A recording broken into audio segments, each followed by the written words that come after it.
Entonces, continuamos con nuestro riñoncito, nos quedan un par de diapos de esto. Qué poquito. Y luego descansan ustedes porque yo tengo que salir a tomar un café y vuelvo aquí, tengo certamen con ingeniería civil biomédica. ¿A qué hora? A las 5 tengo certamen aquí, 5:15, certamen con ingeniería civil biomédica en esta misma sala. Entonces tenemos que salir a las... Tengo que salir antes de las 5 para que yo pueda salir. Sí, pero antes de las 5 es como 1 minuto, 2 minutos antes. Medio minuto, ya. 15 para las 5. Es que ese segundo vacío. Se pone complicado porque sabe. Ya, señores, entonces, estábamos revisando, la última diapositiva que revisamos era precisamente esto y las traje de nuevo solo para recordarles lo importante que es esto. ¿Ya? Nuestro túbulo distal tiene una porción recta, pero la más relevante es esta porción contorneada. ¿Por qué razón? Porque esta porción contorneada pasa próximo al polo vascular del corpúsculo y se asienta entre las dos arterias y forma el aparato yuctaglomerular, sobrepuesto encima del glomérulo, yuctaglomerular. ¿Ya?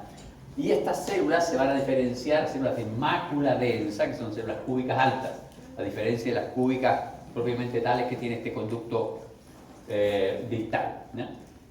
Y esas células sufren una serie de modificaciones, entre ellas la membrana basal en esta zona, ¿se fijan? Eso es la membrana basal, se hace discontinua, las células generan prolongaciones basales.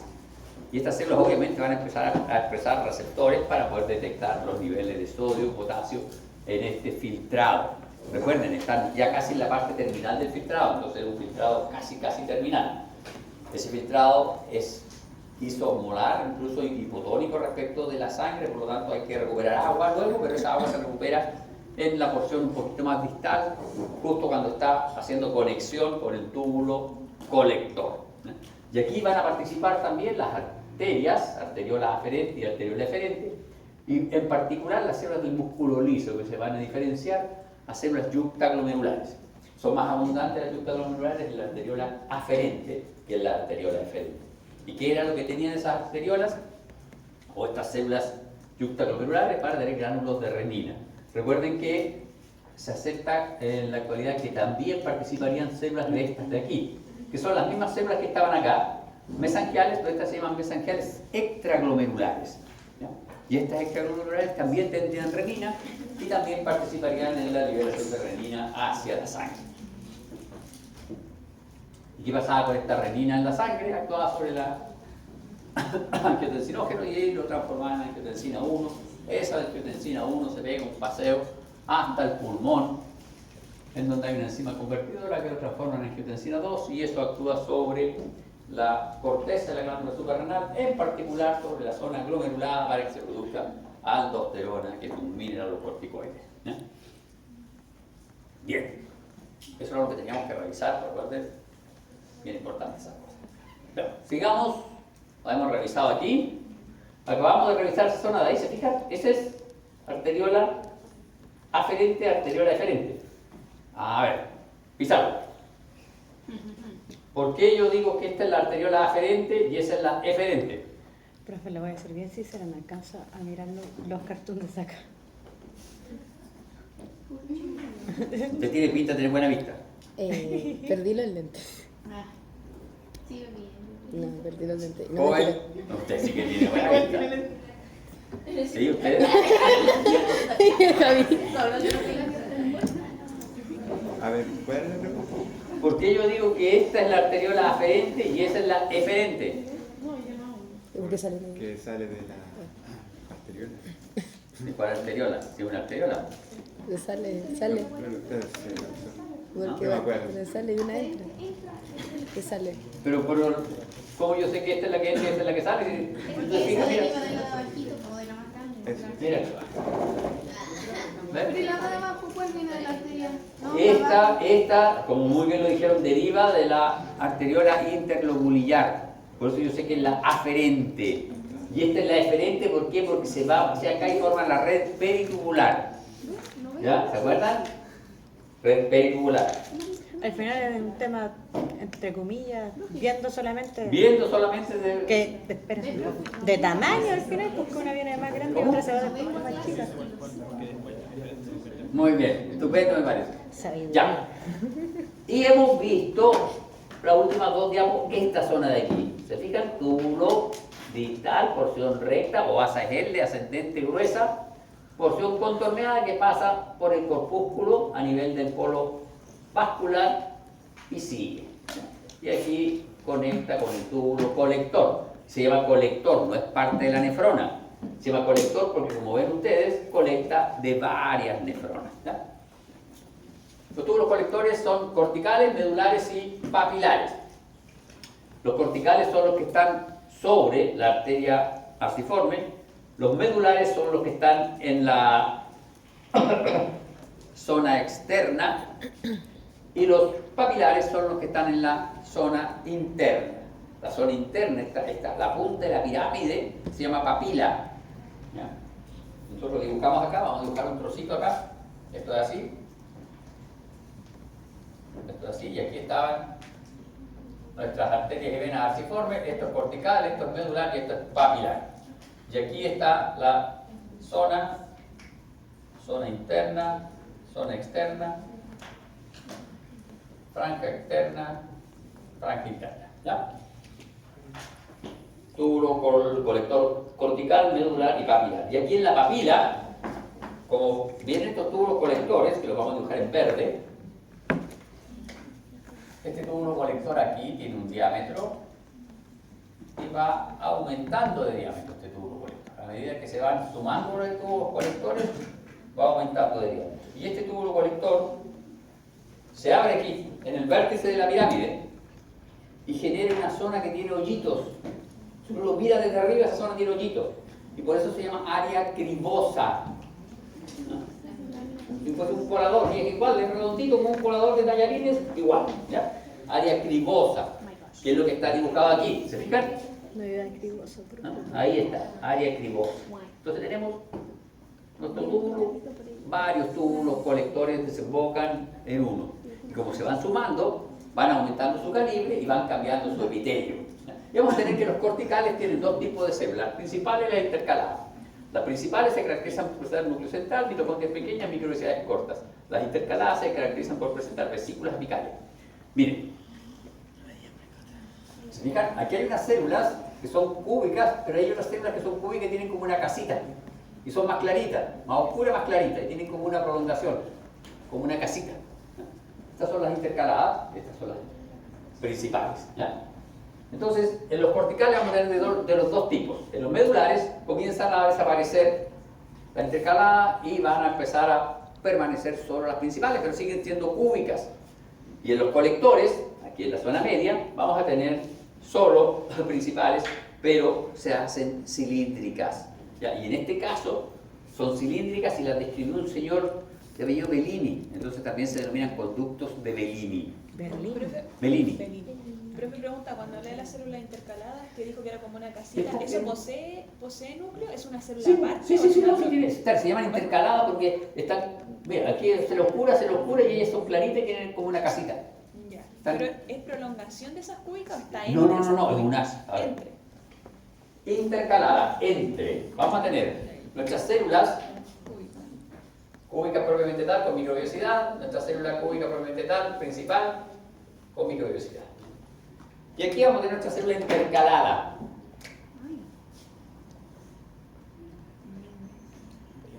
Es igual, cúbica pero más clarita, menos eosinófila y tiene una producción apical como una casita intercalada. Por eso que uno la reconoce, los túbulos corticales, por esa casita. Y lo otro es que estas células son, miren, estos son túbulos distales y estos son los túbulos colectores. ¿Se fijan? El túbulo colector es pobremente eosinófilo. Vean, distal, colector. Y entre los pobremente eosinófilos, las intercaladas son menos eosinófilas todavía. Pero además las reconozco porque tienen esta protuberancia apical. ¿Ya? Entonces vamos a tener colectores corticales, colectores medulares y colectores papilares. Corteza, médula, papila. La papila es la zona interna de la médula. donde confluyen varios túbulos colectores, por lo tanto el diámetro, el calibre de mi túbulo colector es mayor y el epitelio se hace más alto. Mira qué hermosas son estas células, se ven súper bien delimitadas unas de las otras. Bien, y acá está el área cribosa. Aquí es donde la papila, la punta de nuestra pirámide, de nuestra médula renal, se abre hacia este espacio, que esto ya es el espacio del cáliz menor, en el caso de los humanos, del cáliz único, en el caso de las ratas, los conejos, que son unilobulares. ¿Ya? Aquí gotea lo que ya es orina propiamente tal. ¿Ya? Aquí ya no tiene más modificaciones. Las modificaciones las tuvo aquí. Ahí recuperó el agua. Hacia acá ya no hay más modificación y esto es orina propiamente tal lo que sale aquí. Y este es el epitelio de revestimiento del cáliz menor en el caso de los humanos. Esta es la visión de la papila, mirada desde abajo. Esto es microscopía electrónica de barrido y pueden ver, ahí están. Estas son las embocaduras de los conductos de Bellini o con túbulos colectores papilares. Ese es el lumen, y aquí están, y si uno mira el conjunto de estos condujitos, es un colador, área cribosa. ¿Ya?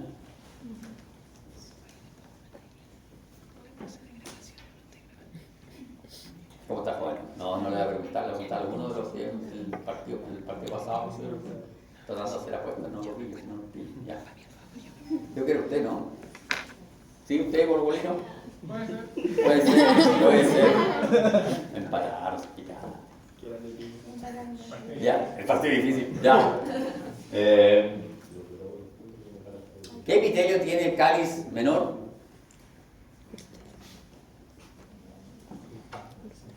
Recuerden, en este certamen que viene no entra en epitelio. No. Supuestamente. Supuestamente. Pero aquí Me encantó. hay epitelio, entonces uno tiene que integrar las cosas. No es materia pasada, materia olvidada. Estamos en el sistema urinario. Urotelio. Urotelio. Ah, no, sí, Urotelio, epitelio de transición, epitelio polimorfo. Porque tiene que... Recuerden, esto es súper importante. Aun cuando a nivel de los cálices no hay mucho cambio de volumen, a nivel de los cálices no hay mucho cambio de volumen, no hay mucha alteración del volumen, del calibre del vaso, tienen epitelio de transición. ¿Ya?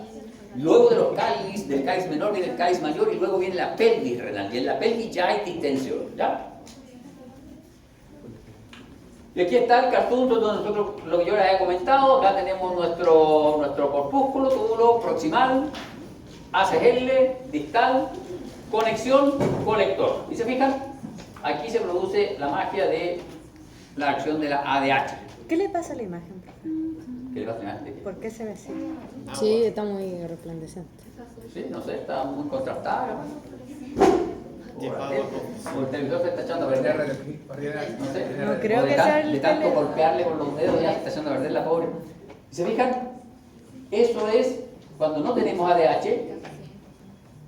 Y esto es cuando tenemos ADH. Orina concentrada, orina no concentrada. ¿Con ADH concentrado? Con ADH está concentrada. Hormona antidiurética. Impide la diuresis. Aquí no hay, entonces aumenta la diuresis y tenemos orina muy poco concentrada. Entonces, sobre esta zona actúan, y eso lo van a ver en fisiología, no me compete a mí, pero sobre esta zona actúa la ADH y aquí el gran cambio que existe es que ahí hay unas acoporinas que son inducibles.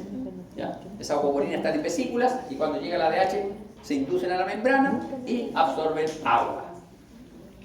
Ya, vamos a revisar entonces ahora la vascularización. Nosotros tenemos una arteria renal que en el caso de los humanos forma 4 a 5 arterias segmentarias que están asociadas a los cálices mayores y luego se forman arterias lobulares que están asociadas a los cálices menores y los lóbulos, por lo tanto son de 7 a 12. Y desde cada arteria lobular salen arterias arciformes. Fíjense por favor, tenemos arteria lobular, salen sus arterias arciformes, pero no hay anastomosis entre las arterias de un lóbulo con las arterias del otro lóbulo. Por lo tanto, cada lóbulo renal tiene circulación de tipo terminal. Pasa lo mismo en el corazón. El corazón, las ramas de la coronaria no se anastomosan entre ellas, por lo tanto cada porción del corazón tiene circulación de tipo terminal. Usted dijo, ¿cuál es el problema de eso? Es que ¿Es bueno o malo? es malo igualmente porque si se llega, o sea, la venita, lo que sea, no llega como, o sea, se echa a perder, muere esa parte. Exactamente. Entonces ese es el problema del riñón. Si se daña esta arteria, todo ese parénquima renal queda sin vascularización, queda sin funcionamiento y comienza una necrosis, ¿no? Y finalmente se daña el riñón y tenemos que eliminar el riñón. Afortunadamente tenemos dos, así que la persona puede sobrevivir con un riñón. Un riñón más o menos aguanta como 40 años funcionando solito. Un poquito menos. Cuando los niños nacen con agenesia renal unilateral, nacen con un solo riñón, hasta los 40 años más o menos empiezan a tener problemas renales, se hipertrofia el riñón. Así que un adulto, si pierde un riñón, dependiendo de la causa por la cual pierda, debería llegar a adulto añoso sin mayores problemas. ¿Adulto cuánto? Adulto añoso, Ah, 80 tantos es que le años. entendí mañoso. También se suele asociarse con los años un problema. Directamente proporcional. Sí, son distintos. A más años, más maña. Ya. Y entonces tenemos nuestra arteria lobular, ¿ya? Que originó nuestra arteria arciforme. Aquí está nuestra arteria lobular, originó nuestra arteria arciforme. Arciforme porque hace un arco en el límite córtico-medular. ¿Ya? En la base de la pirámide hace un arco la arteria. Y desde esta arteria nacen las arteriolas interlobulillares que segmentaban el parénquima cortical en lobulillos. Y desde cada arteria interlobulillar salen arteriolas aferentes que capilarizan en el interior del corpúsculo y vuelven a formar una arteriola eferente que capilariza y tiene dos posibilidades. Uno, si la nefrona es cortical, va a formar la red capilar peritubular. Si la nefrona es yuctamedular, la arteriola eferente va a formar los vasos rectos de la médula. ¿Ya? ¿Siguieron? Arteriola interlobulillar. Genera arteriola aferente. Esa arteriola aferente se capilariza al interior del corpúsculo renal y forma el glomérulo. Luego, desde el corpúsculo sale la arteriola eferente. Y esta tiene dos posibilidades. Si la nefrona es cortical, va a formar la red capilar peritubular.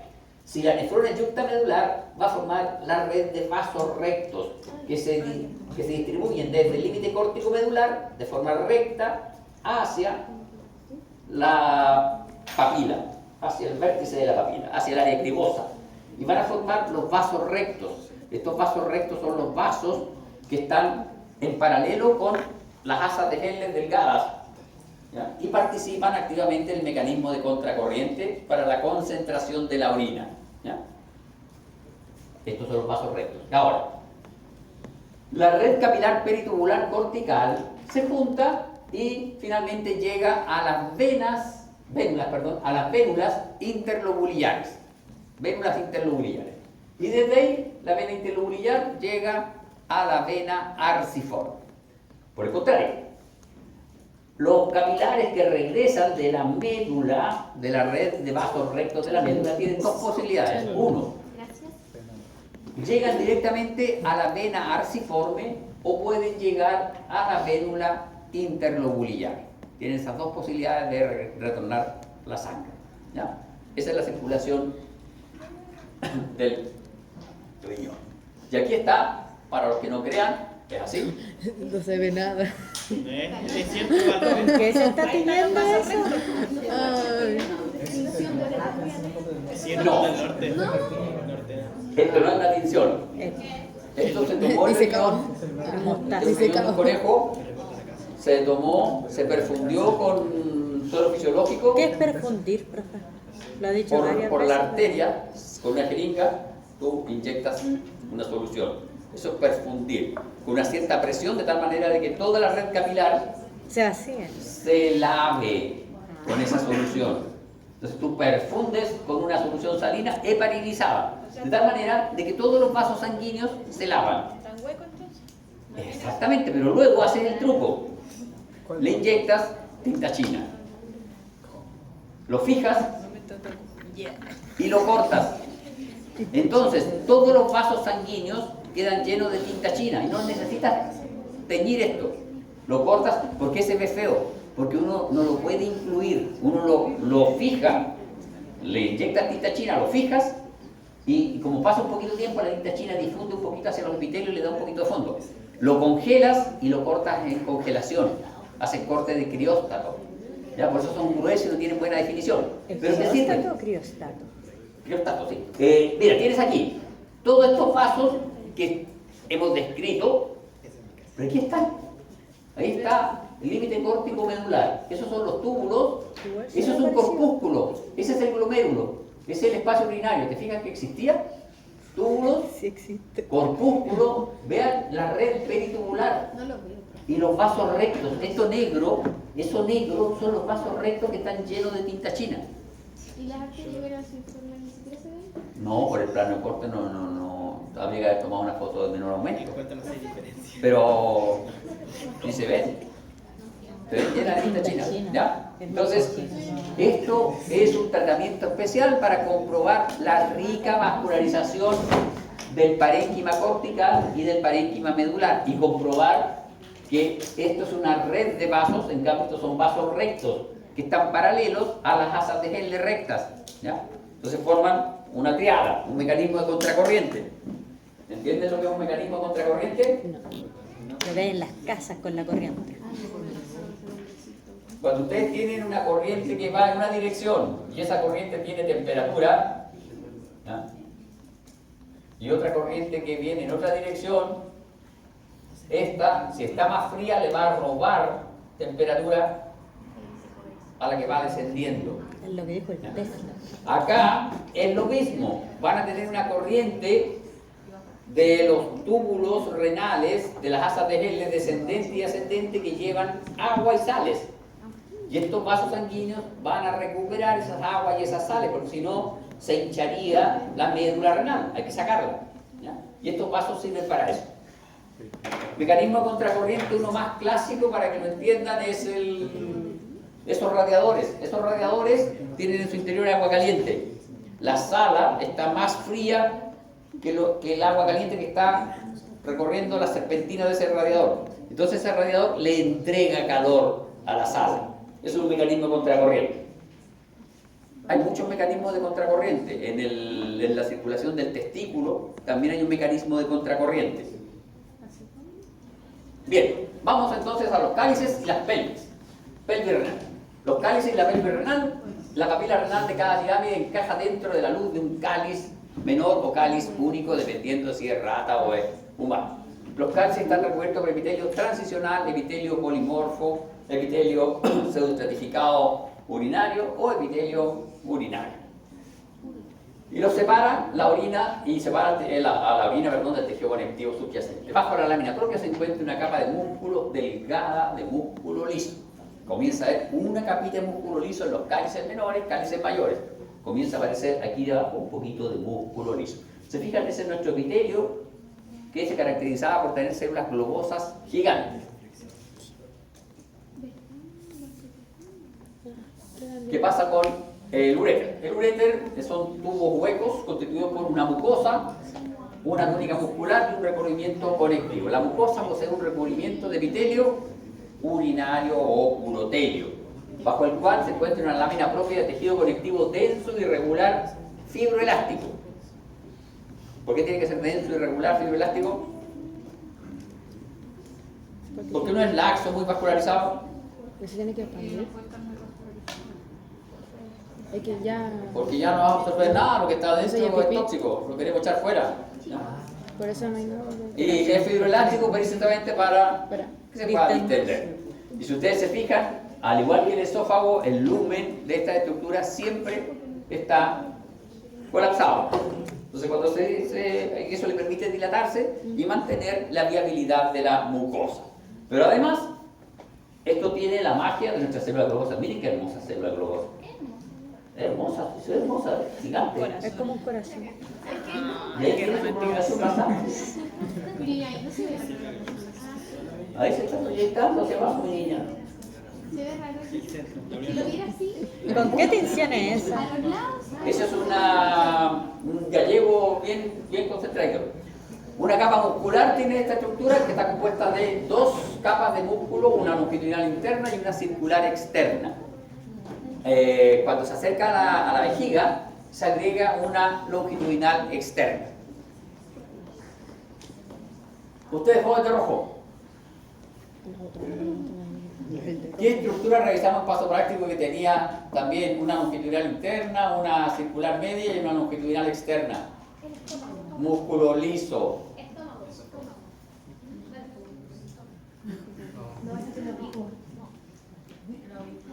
Y el oblicuo. Y el estómago es unitario. Yo quiero uno multiunitario. Me está viendo mucho. Intestino delgado. Eso es unitario. Ah, Multiunitario. ¿Arteria? Perdón. ¿Arteria? Diferente. Conducto deferente. Conducto deferente también tiene que ligar. Conducto Ya. deferente. Y entonces esto es importante. ¿Por qué es importante? Porque a mí me puede servir para orientarme respecto de qué zona del uréter estoy revisando. Si mi zona es muy distal y próxima a la vejiga, va a presentar 3 túnicas musculares. Si mi zona es proximal a la zona de la pelvis, va a presentar solo 2 túnicas musculares. ¿Ya? Y luego es un recubrimiento de tejido conectivo fibroso que puede ser parte de adventicias, etc. Bien, vejiga urinaria. Acá tenemos nuestra vejiga, tenemos epitelio de revestimiento, lámina propia, submucosa, túnica muscular, y se fijan, túnica muscular, tiene 3 capas de túnica muscular. El epitelio, oiga, el epitelio de la vejiga, ¿ah? Urotelio. Urotelio, niña, si seguimos dentro del sistema urinario. La mucosa posee un recubrimiento de epitelio transicional, polimorfo, urotelio, epitelio urinario. Bajo el cual se encuentra la lámina propia de tejido conectivo denso. La lámina propia no posee glándulas excepto en la región que rodea el orificio uretral, que son unas poquitas glándulas mucosas. La capa de músculo está compuesta de 3 capas: músculo liso, disposición longitudinal, interno y externo, y una circular media, que la circular media no es muy circular, es media oblicua, tangencial, es media compleja. No son tan bien determinadas esas capitas musculares. Y acá tenemos nuestro epitelio urotelio. Estas son nuestras células gigantes o células globosas, y lo hemos explicado ya, pero ¿se fijan ustedes aquí? Esta parte superficial es más eosinófila, ¿no? Y esta parte superficial era más eosinófila porque ahí están estas vesículas, y esas vesículas contienen uroplaquina. Entonces, cuando estas células requieren, el alumno está en clase desde las 8 de la mañana y tiene certamen, no alcanzó a ir al baño y tiene certamen a las 12, va a requerir su uroplaquina, porque ya los pliegues que tenía la vejiga se distendieron. Ahora tenemos que recurrir al epitelio. El epitelio, como es pseudoestratificado, se puede acomodar las capas del epitelio, pero para dar un último esfuerzo, la célula, estas vesículas las fusiona con la membrana y aumenta la membrana apical. Entonces es un último esfuerzo para que no se rasgue el epitelio. Y estas son las vesículas que contienen uroplaquina, que se fusionan a la parte superior de la célula, y con eso aumentan el epitelio de la célula y aumentan la extensión de la célula. Y eso es lo que hace que estas células tengan su región apical un poco más eosinófila. ¿Y si no tuviésemos uroplaquinas, profe? ¿Ah? Si no tuviésemos uroplaquinas. Tendríamos un sistema de control de la excreción de orina mucho más autoritario, tipo aparato tendinoso de Golgi. No, pero Se llena y te orinas. Es como cuando estás muy alcoholizado y pierdes el control de muchos esfínteres, sería equivalente a eso. Se llena la vejiga y te orinas. No hay punto medio, ¿no? Porque tendrías que proteger tu epitelio. Bien, señores, y esa era la última. Acá está el mapa conceptual de urinario, ¿ya? Recuerden, tienen que tener súper claro las características histológicas que les permiten diferenciar los distintos tipos de túbulos. La mácula densa es muy importante en fisiología, la tienen que saber bien. Y luego la vascularización del aparato urinario.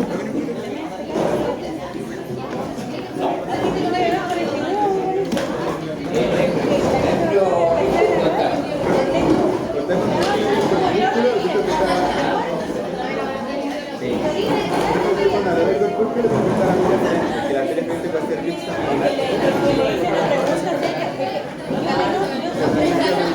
Forma los vasos Las diferentes de las neuronas corticales forman la red capilar. Las neuronas